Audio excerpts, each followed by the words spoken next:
পাজলটা fix করো। না আমি করব না, আমার ভালো লাগছে না। আসসালামু আলাইকুম, আমি Tasmim Alam Krishna, qualified behaviour analyst, international behaviour analyst. বর্তমানে কাজ করছি সেবা থেরাপি সেন্টারে। এরকম অনেক সময় হয়ে থাকে যে আমাদের বাচ্চাকে আমরা কাজ করতে দিলে বাচ্চারা সাধারণত দেখা যায় কি কাজটা করতে চায় না।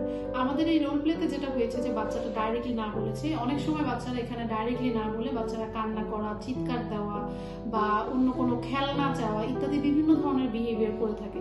তো এখন আমরা দেখাবো সাধারণত কোনো কাজ করলে বাচ্চারা যদি ওই কাজটা থেকে স্কেপ করতে চায় আমরা ওই বিহেভিয়ারটা কিভাবে ম্যানেজ করতে পারি। আম্মু তুমি টাইগার নেবে? ওকে চলো আমরা এটা ফিক্স করি।